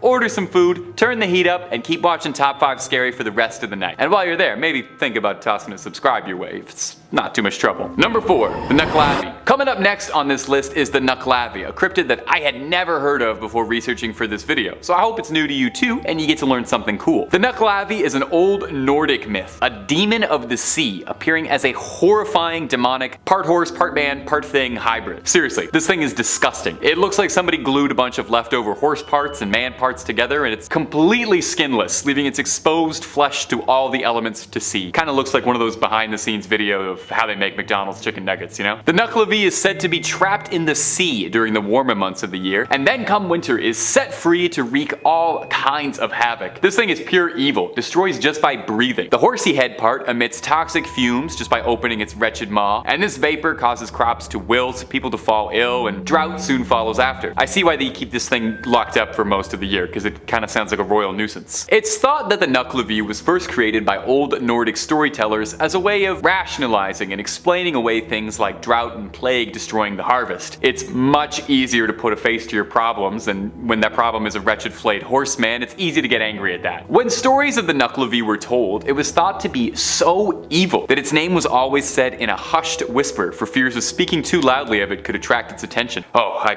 wish I knew that about 2 minutes ago. I just said its name like 16 times very loudly. It's said that if you were ever to encounter the dread Nuckelavee to find the nearest fresh body of water, this sickly creature of the sea is deathly afraid of fresh water, I guess. You'd think a creature with all that skin exposed wouldn't like salt water or the cold, but hey, there you go, to each their own. You do you, terrifying skinless monster horseman. Number 3, a Chenoo. A Chenoo is an Algonquin creature of folklore a bit similar to a Wendigo, but with some fun regional twists. While both creatures hunt in wooded northern areas, and are both commonly associated with the wintertime, a Wendigo is usually depicted as a stretched out, emaciated monster monster, whereas a Chenoo is depicted as being massive, very furry, and only getting larger and larger the more it eats. Actually, reading that back now, I realize that's not terribly impressive. Most things get larger and larger as they eat. Much like a Wendigo though, a Chenoo is thought to have been formerly a man who was turned into a beast, either through their greedy ways, refusing to feed the starving, or for those who give in to the darkest of temptations and consume human flesh willingly. A Chenoo is described as looking like a cross between an old man and a beast, large and imposing in appearance, with big chunks of their own flesh missing, possibly self-inflicted. They cover themselves in the forest, hiding themselves with leaves, bark, snow, pine needles, until they look like a horrible lint roller of the woods that walks upright. Interestingly, unlike a Wendigo, it's thought that the process of turning into a Chenoo can actually be reversed. There's some good news. In some folktales, the way to cure a Chenoo is a special medicine that can cause them to vomit up their frozen heart and vomit up the flesh that they've consumed, causing the afflicted to revert back to their human form in a sight that is no doubt disgusting for everybody. But if this isn't possible, if you don't have this medicine on hand, or it's just not feasible to trick a Chenoo, you can also get it to eat salt, which will apparently melt it from the inside. Poor Chenoo. You're forced to live a tormented existence as a snow monster, isolated from your former friends, doomed to hunt on your former species, consuming only the darkest meat available, and you can't even order a little bit of salt for your dinner, eating a totally flavorless diet. I got nothing but sympathy for you, Chenoo. Number 3. Medicine Hat. Next, we have a tale from a man who saw Bigfoot as a child without ever being aware what a Sasquatch even was until this encounter. However, this experience with the legendary creature left quite an impression on the man, who can still recall the event in great detail, even all these years later. As he put it, I first started reading about Sasquatches in 1972 after my first encounter. I was born in Calgary, and about once a month we would go to Banff, Kananaskis, or Bragg Creek to go camping.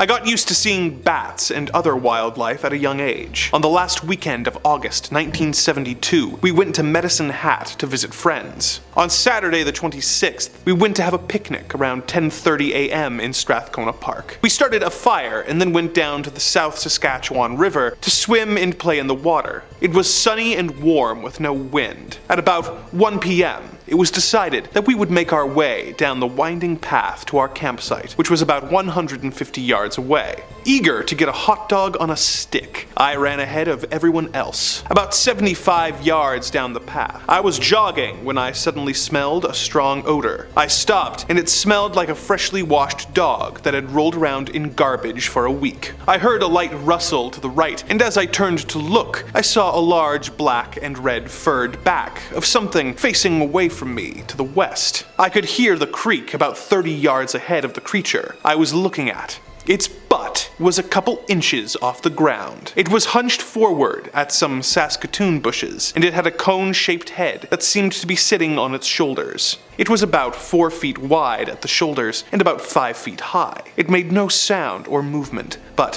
when I thought to myself, what am I looking at? I was answered by a thought of, you don't see me, I'm not here. I wondered what I was looking at again, and again I got the same response. Suddenly it quietly muttered a chattering sound, and when I heard it, the thought of get out of here now entered my head. Without hesitation, I started running towards the campsite, and as I did, I could hear a heavy thump, thump, thump sound running towards the creek, and the sound of bushes being crunched. When everyone else got back, I asked if they had seen or heard it, which no one had. I was told it must be a bear, but I said it didn't look or act like any bear I ever saw. Then, a friend said I must have seen a Sasquatch, and everyone laughed. I asked, what is a Sasquatch, as I had never heard or seen the Patterson-Gimlin film. When they told me what it was, I said that it was probably what I saw, and everyone laughed again. I started to read and learn as much as I could about them. I forgot to mention that the Sasquatch was about 30 feet away, with an unobstructed view. Number 2. Pullman Sighting. Alberta is one of the best places in Canada to go hunting, if that is an activity that you enjoy. There is a variety of wildlife and strict rules in place to ensure that none of the animals are overhunted. However, you can't get tags to hunt a Sasquatch, which is probably for the best, as this hunter found out when he was making his way up a mountain and came face to face with an animal he wasn't expecting. This is his story. I was hunting 19 kilometers north of Coleman, Alberta. It was late afternoon, early evening. I moved up the mountain, following a game trail through some heavy brush, tracking some elk in the area, when I came upon what I thought was a very large black bear in the brush, about 30 feet ahead of me. It stood up on 2 legs and turned to look at me when I realized realized it was not a bear, but a large, heavy-set animal with a black face and no snout, ape-like in appearance. It looked surprised but not scared of me. It backed away from me and disappeared up the slope rapidly and reappeared short about 150 feet up the slope. It looked down at me and called at me with a weird screech that made my hair stand up. It then quickly disappeared up the slope. I tried to go up a little farther, but the slope was very steep, and I couldn't figure out how it was able to move up the hill so quickly. Shortly afterwards, a bunch of bighorn sheep came stampeding down the slope from where the thing had gone. They looked terrified, but ran right past me in their haste. I decided to join them and made my way back, looking over my shoulder the whole way. I could have shot it, but I honestly didn't know what it was. I did not return to the area last fall because I am no longer comfortable hunting in that area. I haven't told anyone, but I found one of your posters in Kananaskis, and I thought that I should at least tell you guys about it. I'm an engineer in Calgary, so I do not want my customers to think that I am a kook, but I know what I saw, and it wasn't a bear or someone in a suit. It was a real animal, and I think it was a Sasquatch. Number 1. A log driver's waltz. When driving on the roads, it is important to pay attention so you can avoid objects that are thrown at your vehicle, whether it be garbage, rocks, or even giant logs being thrown at you by a cryptid, as this motorist learned in our next story. Driving north on the existing right-of-way. Off to the right and part way up the mountainside was a staging area for logs, pre-cut to length and stacked, awaiting pickup. The beginning of the slope uphill was approximately 100 feet from our truck. The logs were staged about 200 feet up the mountainside. Keeping in mind that as you look up the mountainside, the staged logs become further away from the truck, left of center. These logs weren't overly large in diameter, but I would estimate them at 8 to 12 inches. The vehicle was traveling at roughly 15 kilometers an hour. The weather was slightly overcast with a light mist of rain. Out of the corner of my eye, I saw a log descending from the staging area to my right and being propelled towards us and the truck, passing through the air in front of us and landing off to the left, only feet from us as we passed by. The log appeared to be launched as opposed to falling off the stack. It would be impossible to fly through the air in the distance it did without some momentum behind it. At this point, I accelerated and removed myself as quickly as possible from the area. Not knowing if this is a hot spot for sightings or not, most likely this just becomes another story without verification. I cannot state that this would be a Sasquatch or Bigfoot incident, but I know of nothing else that could possibly throw a log and project it at my vehicle from that distance. The added elevation could make it possible for the log to travel that distance. I have made mention of this incident to other organizations in the past, but did not follow up with any requests. Today, I am retired to verify the elevations and distance of which I am referring. I should also mention that the log flew through the air like a spear. It did not tumble end over end. Number 5.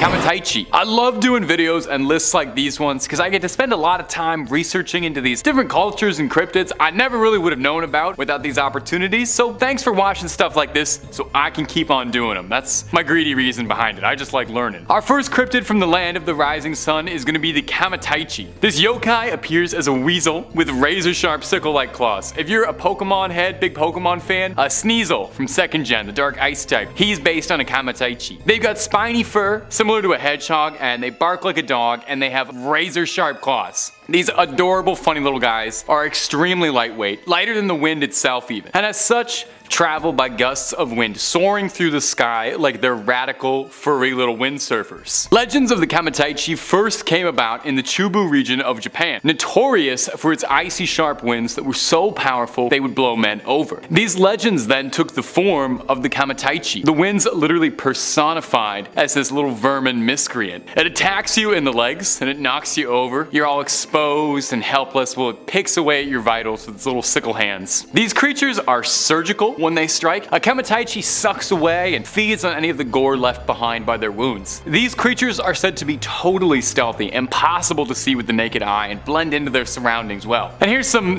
pedantic little wordplay trivia. I know all the kids at home love pedantic wordplay trivia. There's some debate as to whether or not Kamaitachi's name is nothing more than a cheesy pun. There's a stance that old sword fighters in Japan would use called Kamaitachi, translating loosely to sword stance, and well, you can see if you just literally squish those two sounds together. And if you're looking for way more cryptid content, creepy tales, true stories, fake stories, aliens, conspiracies, horror movies, and basically just about everything weird and freaky that could possibly happen on this world, Top 5 Scary is the place to be. So hit subscribe, ring that bell when you do, and stay scared, but also stay watching this video, okay? Nothing I love more than seeing you guys watch them all the way to the end. Now let's keep going. Number 4, Teke Teke. Coming in next is gonna be a fairly newer urban legend, but it gripped me so much I had to include it in this. It's the Teke Teke. Teke Teke is a legend about the ghost of a student who was slain when she fell onto a railway line, where she was then split in half by a train. No easy way to say that, might as well just get it out of the way. Much like an Onryo, which, hold on to that thought for now, we're gonna come back to that in a minute. She's a vengeful spirit of a wronged woman who lurks train stations at night stalking out for her victims. She drags herself across the ground using her arms, dragging the spine sticking out of her torso, scraping across the ground, making a horrifying ticka ticka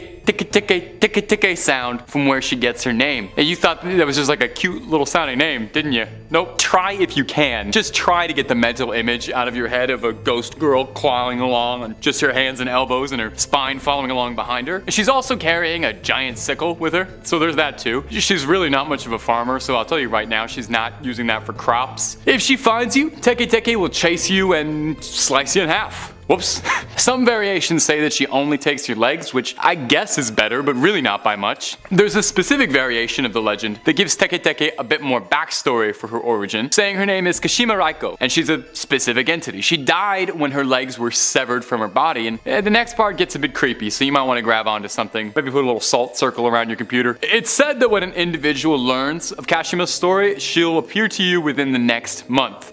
So start timing now, I guess. Kashima Raiko is said to haunt bathroom stalls asking where her legs have gone. If you answer in a way she doesn't approve of, she'll take them from you. Incredibly bizarrely, most of all, this isn't the only bathroom themed horror story on this list, and I'm not joking, so we'll talk about that in a minute, but in the meantime sit tight and wait what I could possibly mean. Coming in at number 4 we have Yowie. Yowie, also known as Yehu, Yori, Hairy Man, or Yahoo, is a fanged humanoid creature or great ape featured in Aboriginal mythology along with Australian raptors or Burrinjaw. It is considered to be the Australian Bigfoot and contains many primate-like features, indicating that it is an undiscovered species of great ape. Yowie is described as being one of the most aggressive Sasquatch species and has been reported ripping the heads off of kangaroos and dogs. In the past, it has been described to be around 7 to 9 feet tall, with a large red mouth and talon-like claws according to Aboriginal legends. It is also noted as having 2 large fang-like canines which distinguish the Yowie from the other Bigfoot species. There are around 140 placental mammals known to exist in Australia, most belonging to the order Chiroptera and Rodentia. Some cryptozoologists theorize that the Yowie could be some form of bipedal marsupial, such as a descendant of the New Guinea Hulutherium. Coming in at number 3 we have Mongolian death worm. The Mongolian death worm, also known as its native name, Olgoi Korakoi, meaning intestine worm, due to its red blood-like color and size, which is the size of an intestine.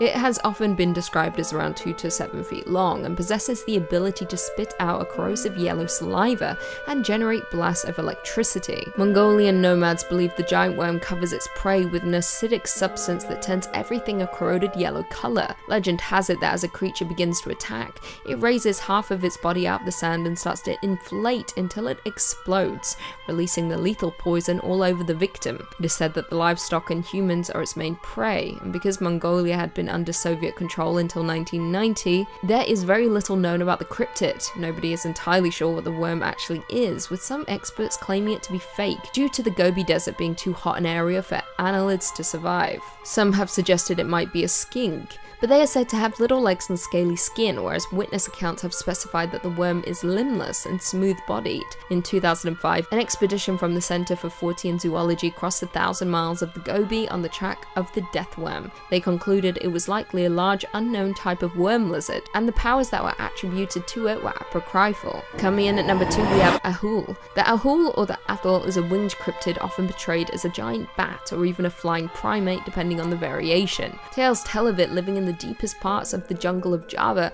and can be found across most of Indonesia. Subspecies can be found on the neighbouring islands of New Guinea in the form of the Ropen, a presumed cousin to the Ahul. The Ropen aptly translates to demon flying and is also said to be a big bat, or more commonly a pterosaur. It is said to produce a light, possibly to attract fish. The Ropen is said to have a long snout, large wings, and a long thin crest. It has a distinct face that has features of both a chimpanzee's and a bat's large dark eyes, red-skinned wings, large claws on its forearms, and is covered in grey fur. It is also noted as having a wingspan of 18 to 28 feet and is said to be the largest bat known to mankind. Now back to the ahuls. They are said to be covered in a thick brown or black fur much like fruit bats, but unlike bats have a long, powerful legs and claws and are supposedly capable of pouncing on and snatching up living prey, including humans. Sightings of these winged beasts are often dismissed simply as mistaken glimpses of owls, eagles, and other large birds of prey that inhabit the rainforests. However, many sources can confirm that the beast does in fact exist, and may even be an isolated and undiscovered species. And finally, coming in at number 1, we have Black Shuck. Black Shuck, or Old Shuck, or simply Shuck, is the name given to an unknown creature which is said to roam in East Anglia. It is one of the many ghostly black dogs recorded across the British Isles.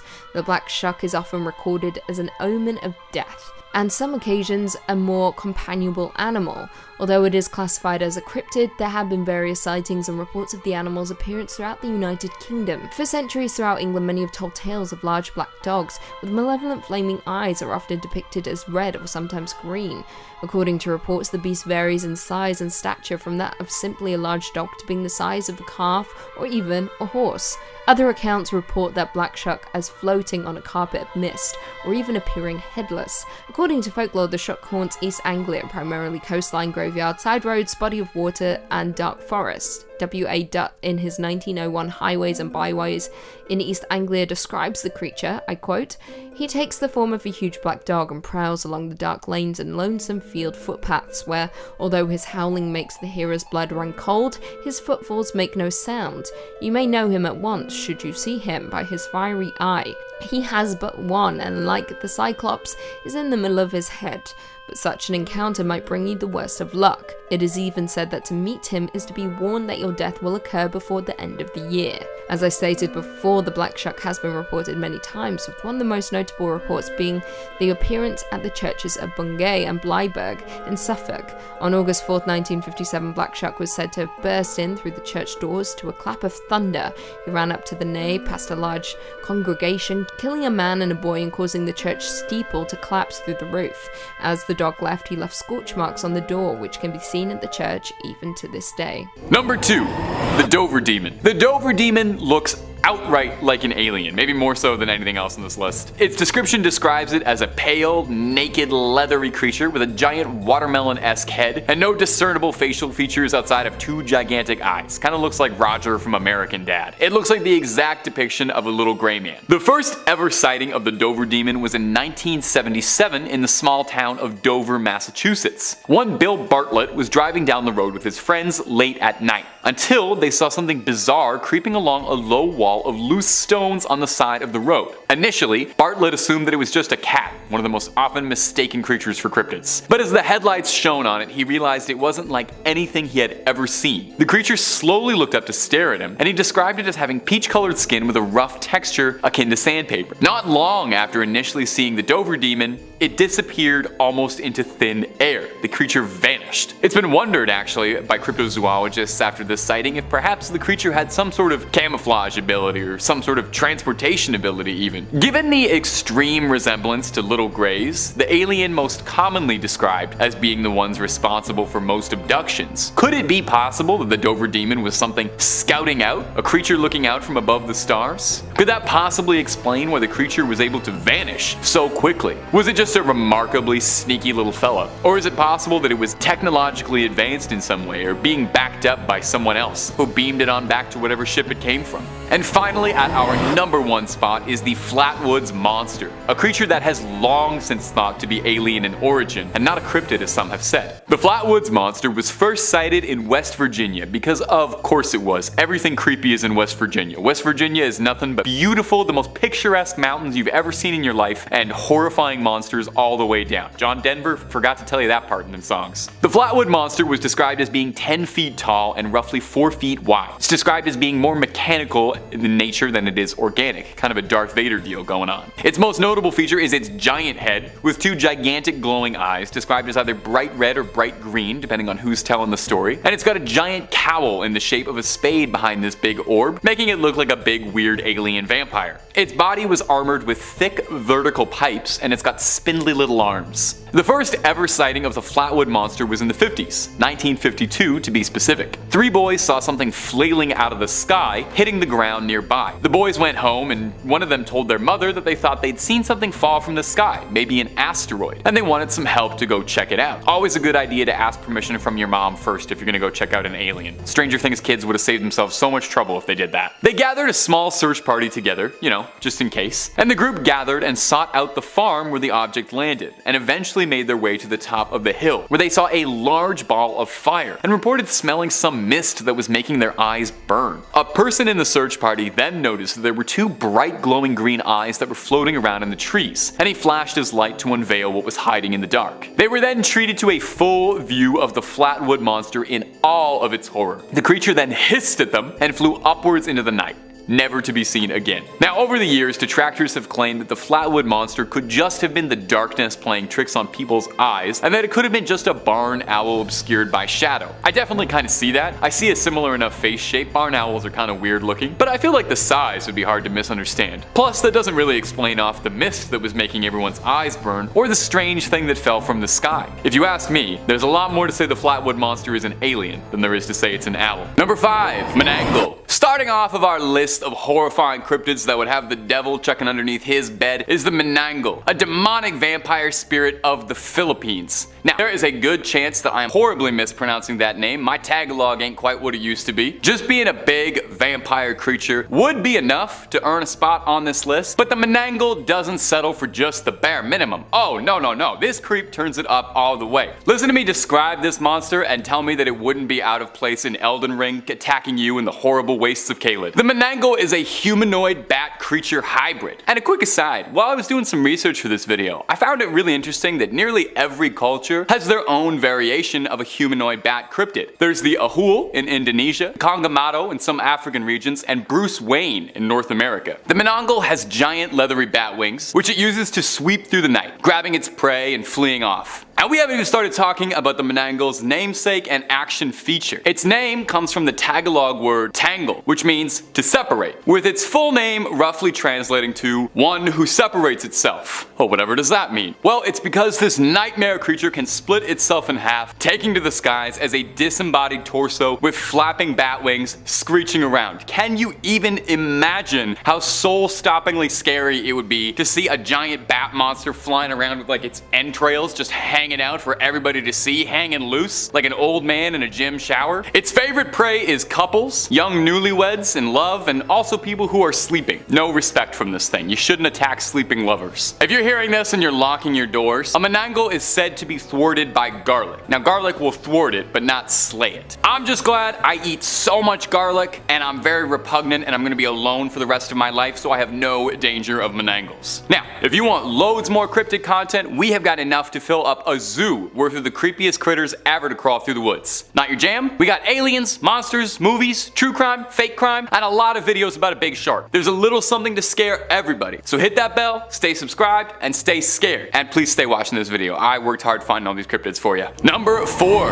Rougarou. One of you delightful little ghouls in a previous video left a comment suggesting this one for me, and I thank you so much for putting me on the trail of this cryptid. I wouldn't have heard about it before, so shout out to the Phantom Spectator for this one. The Rougarou is a monster of Japanese folklore that's kind of like a succubus, but with a bit more of an arachnid twist. I can't say the name of what Rougarou translates to and stay within YouTube guidelines, but just know that it is extremely funny. I will give you a hint. Oldest profession spider. Ask your parents. Rougarou is considered a yokai, basically a Japanese demon. It's a powerful shapeshifter, maintaining the form of a beautiful young woman to seduce its prey and able to transform into a vicious spider to finish the job off. Well, what's she like to eat? Well, she has more acquired tastes than flies and grasshoppers. The Joragumo likes young, handsome men who are lonely and looking for love. When in her humanoid form, she'll seduce them, invite them back to her lair, and well, you can probably guess how it goes. The folklore behind Joragumo is fascinating. In Edo period Japan, spiders were considered to be mythical creatures with alien abilities, which, I mean, come on, totally reasonable. And it was said that the older a spider gets, the more powerful and potent its abilities would become, kind of like a wizard. A Joragumo is a spider that's lived for hundreds of years to be able to shapeshift, and she doesn't even look a day over 25, not bad. An old folktale tells the story of a woodcutter who fell in love with a woman he met at a waterfall. He visited her every day but grew weaker with each visit. A priest accompanied him one day, and when a spider thread reached out to the woodcutter, the priest yelled, warning the woodcutter that the woman he loved was a dreaded Joragumo. Already ensnared by her spell, he persisted and ran towards the waterfall, where he was entangled in the web and never seen again. Number 2.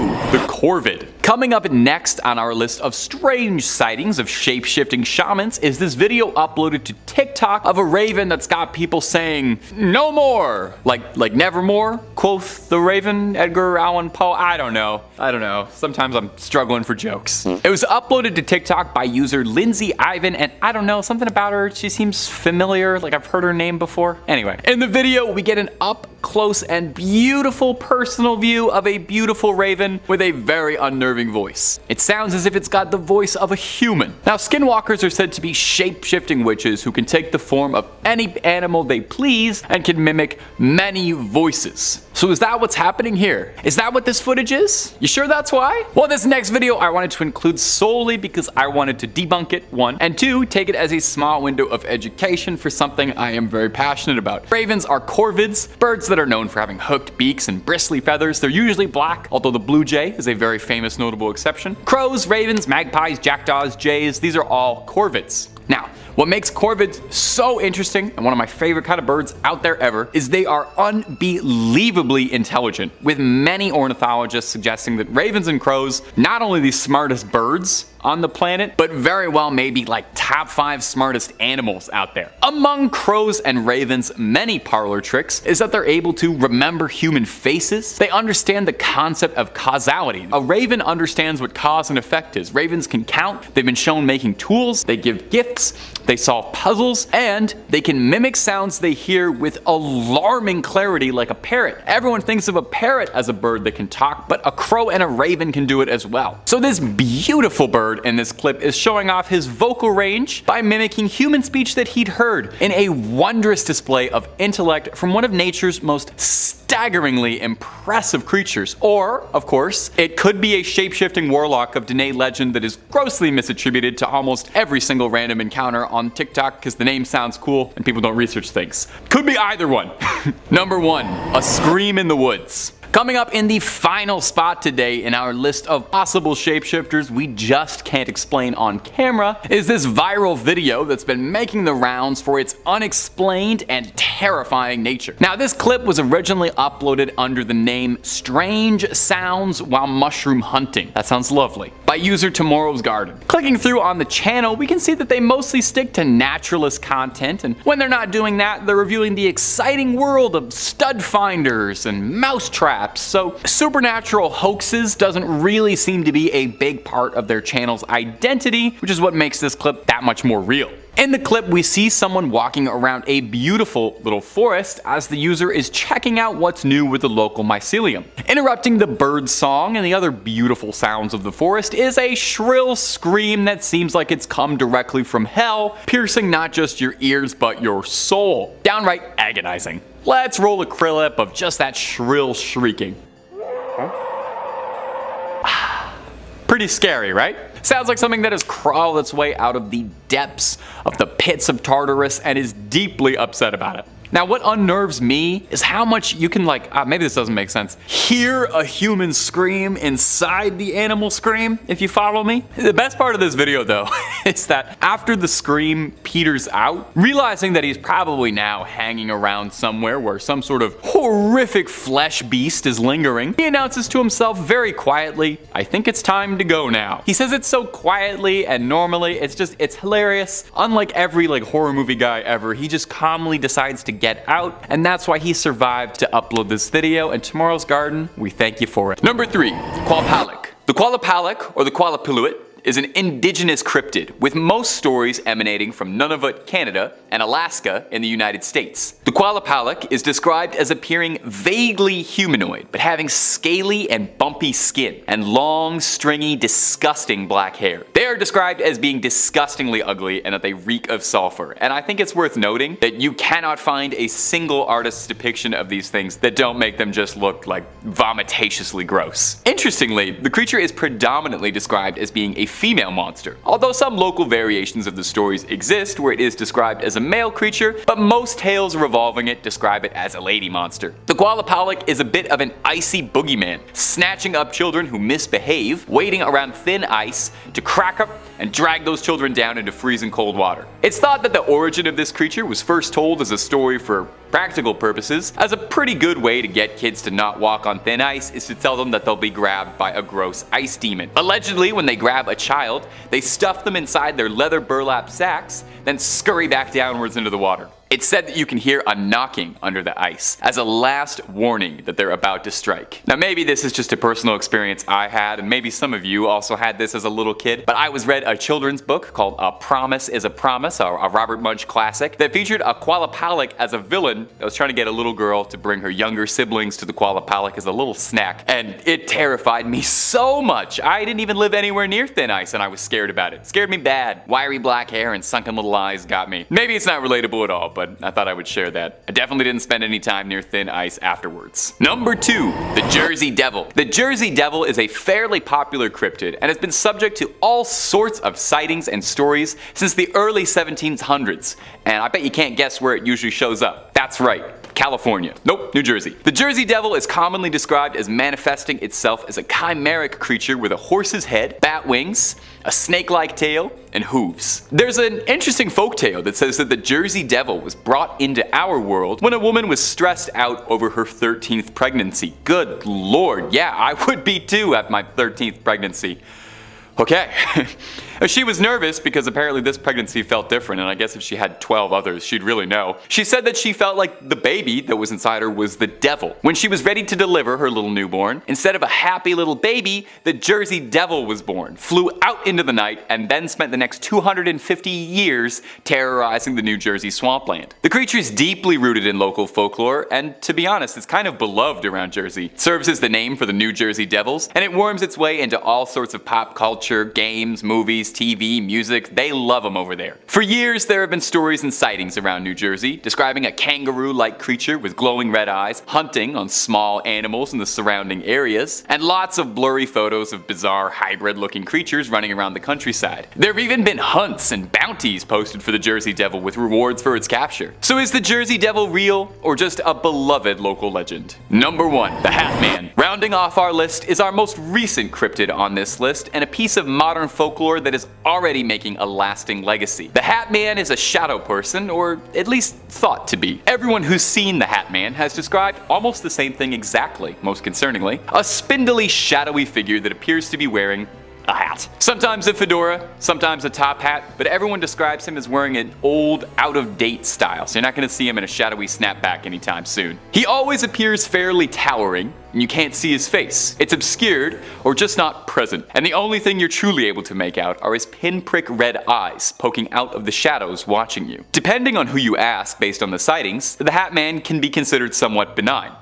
Maybe. It's usually reported that the Hatman appears to people who are suffering from sleep paralysis or insomnia, and most claims of Hatman describe him as just watching, observing, studying, or whatever. I honestly don't know if that's better than it attacking you. However, it's not all just stories of nighttime stalking. There are some who claim that when they've been visited by the Hatman, that he's jumped them or choked them, or they felt burning sensations on their scalps or their chest. Although some say he's just watching you for I don't want to know why. There are many who believe that he feeds off your negative emotions, and perhaps this is how he satiates himself. It's said that people who are visited by Hatman are those who are already struggling with something emotionally resonating. Sometimes people in the same family even report seeing the Hatman in similar occurrences, so does he target specific groups of people? Or is it just certain emotions he hungers for? The Hatman is shrouded in mystery, and even just thinking about him is enough to make my hair stand on end and start eyeing the coat rack in my room just a little suspiciously when I turn the lights off. Number 5. Some strange noises. One of the creature's signature calling cards is said to be its horrific wails. Its pained shrieks that don't sound like any animal you'd recognize. It's also said that it's been able to imitate human voices to better lure out its prey. And perhaps those disconcerting sounds were caught on tape as recently as 2019 when a series of howls and shrieks left a hunter and a government biologist searching for answers as to what was going on in those woods. Gino Mikas was hunting with his wife and grandson in northwest Ontario in a fairly remote rural area, about 50 kilometers away from the nearest sign of civilization, most likely an en route. Sorry, rest of the world, that joke is just for Ontario. It's a Canadian cryptid, what can I say? At first, I thought it was a moose, but my mind changed when it screamed again and again. Mikas is an avid hunter, a resident of Sioux Lookout, and knows his way around the woods and what creatures should be living in it. He added on saying, "I've heard many different animals in the wild, but nothing like this. I grew up hunting with my grandfather for the first 12 years of my life. The howls initially came from the distance, but soon appeared closer." We've got the clip, so why don't you take a listen for yourself and see what you think.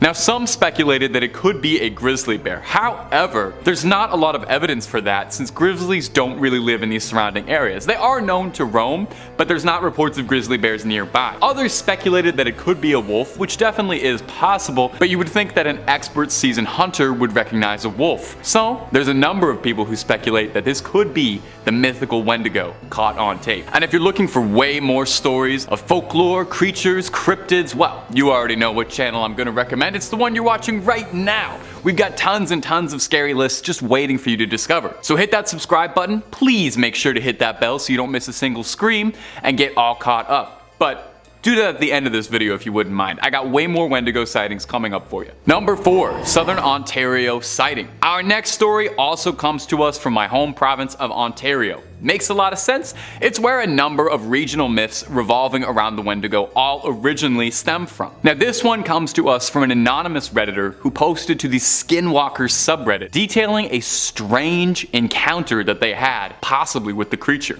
You take a listen to this. "I decided to take my dog out for a walk this afternoon and not put my headphones in. As we were walking along, I heard a voice calling out my name in a sing-songy way. I stopped and looked around and I called for my dog to come back to me, and he stopped where he was and stared at me for a while and then eventually came to me. I didn't acknowledge it. I walked around a little more and still didn't see anything. Now, I live with my parents, and my mom knows that stories about skinwalkers freak me out. A few days ago, we were having a bonfire, and she hid and tried to call for me in a scary voice to freak me out, so I assumed this was the same thing happening. I continued walking and I heard, 'Come over here,' and I was so freaked out because this sounded like it was my voice saying it, and I heard this so much more clearly, like it was coming from inside my head. I have no idea what was out there this afternoon, but I can tell you for certain I will never walk out there without my headphones on again. Can honestly say this was the weirdest experience of my life." Now, if you believe the legends and folklore, if you hear the creature calling out for you, the only correct thing to do is to ignore its attempts to lure you away. You don't want to go toe to toe with this thing. You're not going to stand a chance. So it sounds like the original poster in this situation, even though they were scared out of their wits, still made the right decision and got off with just a scare and a story story instead of something much, much worse. Number 3, the man in my scope. This next story comes to us from an interview that a YouTuber, Funkalapagus, did with a hunter who thinks he had an encounter with the creature or something else deeply strange late at night. He originally posted this story to Reddit with the name Perpetual Connection, so that's what we'll call him if it comes up. He says he was hunting boar. He was saving up for a while to get a special thermal vision scope. He took it to a range and waited from 10 p.m. to 2 a.m. to find a good boar to bag, but surprisingly wasn't finding anything. And he noted that the area that he went up to was shockingly empty of wildlife, no deer, no rabbits, no coyotes, nothing, as opposed to it usually being pretty plentiful. So he was getting himself ready to leave, assuming it must have just been a bad day, when he heard a crunch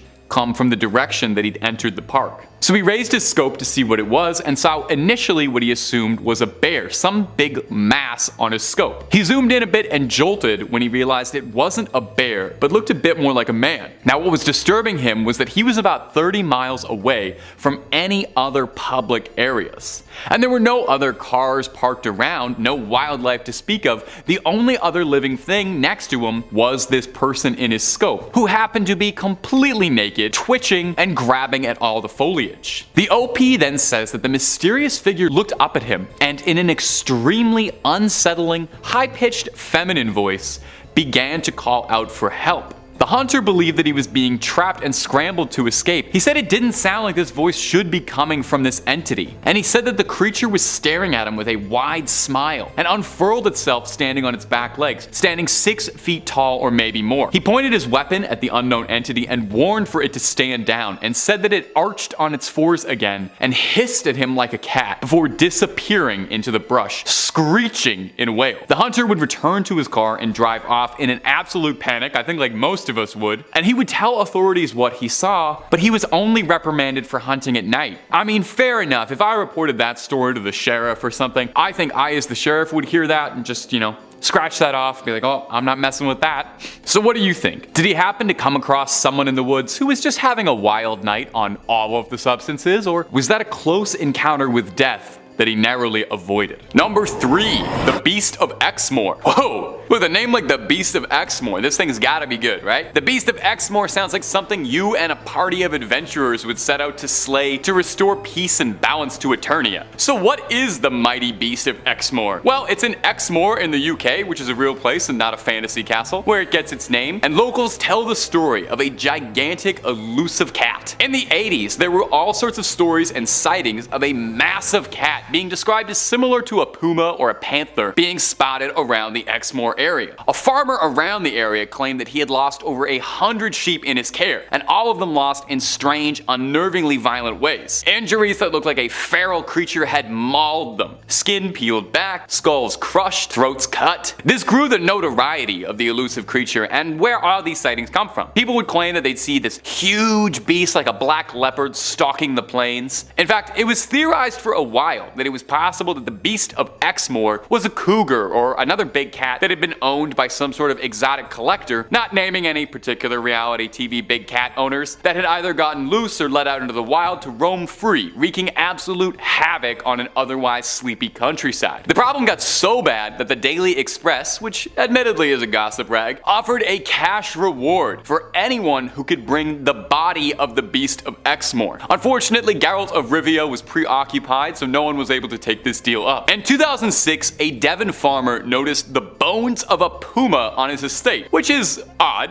as there are very few pumas roaming the British countryside. There's cougars, yes, there's a lot of cougars in Great Britain and the UK, but I wouldn't consider Catherine Zeta-Jones a threat. So was the bones found the remnants of the Beast of Exmoor, or does this elusive cryptid still stalk the night, attacking sheep? The frustrating thing about hunting a cat cryptid is there's no way it's gonna come when you call it. Best thing you can do is put out a big cardboard box and hope that it'll jump inside that, because it's a cat. Number 2, Goatman. Okay, some of these cryptids have been a little grounded, realistic animals that got loose or whatever. I'm over that. We need one on this list that's just completely out there in every regard, supernatural and wild. So let's discuss the nastiest kid in Maryland, the the Goatman. Now, he might look a bit like Mr. Tumnus, beloved childhood character, but he is not taking you anywhere as nice as Narnia anytime soon, and he sure as heck don't got no Turkish delight for you. He manifests as a half-human, half-goat, a satyr of sorts, and sightings and descriptions describe him as having a goat's head and the body of a man. The legend of the Goatman started down in Maryland, and is primarily where most of his legends come from, but he's also been sighted around Louisiana and Texas as well. We love a Goatman that's well-traveled. Goats have been figures in myths and folklore for generations, with goats thought to be associated with Satan and demons, but the Goatman himself is all Maryland. Depending on who's telling the story, he's just a supernatural entity that wanders the woods, or maybe he's a former goat farmer who became deranged after losing one too many goats and he's a madman in a costume. If that origin leaves a little bit to be desired, he's also got a fantastic comic book bad guy origin story where he's the product of a science experiment gone wrong to, I don't know, merge a man with a goat, I guess. Anyway, he breaks out of the lab Stranger Things style and creeps through the woods, hatchet in hand, attacking passersby dare disturb his territory with an axe. The Goatman was a fairly popular campfire story and urban legend through the 70s and 80s amongst teenagers, where the creature was said to haunt Lover's Lane, looking for canoodlers where he'd split up the action with a sharp axe like he's Jason Voorhees with a set of horns. For any of my Maryland viewers, shout out for me. Is Goatman still a big deal? Do the kids still tell stories about him? I love this guy, so I am curious. Number 1, the Hatman. Now, a lot of these entries and stories and cryptids have been told for generations over and over, so I think it's only fitting that I get with the times a little bit and we start talking about a modern cryptid. The Hatman is the most recently talked about cryptid on this list, if you can call it that. Is cryptid the right word for a shadow person? I don't know, but it's my list, and if anyone wants to correct me, the Hatman is welcome to come down to the studio. Interestingly, almost everyone who reports seeing this mysterious Hatman describes it almost exactly the same way. A spindly, tall, shadowy figure that is wearing a hat, hence the name. Some people see a top hat, some see an old, like, newsman's fedora. Everyone says his attire is out of date by a century or two, so no new era fitted on this guy. You can't see his face at all, just shadows, and the only thing you can make out are his dead, pinprick eyes, shining red in contrast to the darkness of the rest of his physique. And he is watching you. Now, what does the Hatman do besides checking in on you at night? People who report seeing him appear to be people who are suffering from sleep paralysis or insomnia, and most sightings or reports describe him as being benign, if not terrifying. Watching you, studying you, what have you. There are some, however, who claim that he's not just a visitor and he's a little more sinister than that. Some people tell stories of getting an appearance from the Hatman and feeling choked or burning sensations on their scalps or chest, or just feeling like a general overwhelming terror and nausea, which I think is totally reasonable if there was a shadow demon in the corner of my room watching me. Now, some people who've seen him claim that he feeds off your emotions, and that the people who are visited by the Hatman are those who are already struggling with something like great stress or mental illness, which is probably definitely not made better by a shadow demon. Sometimes people in the same family claim that they can see him. So what's he doing? Is he targeting specific people, or is it certain emotions that he hungers about? Thinking about him already is enough to make my hair stand on end and squint at the coat rack in my room when I turn the lights off. I think I'm gonna sleep with just the lights on tonight, just to, like, be safe and make sure my cats don't bump into anything or anything.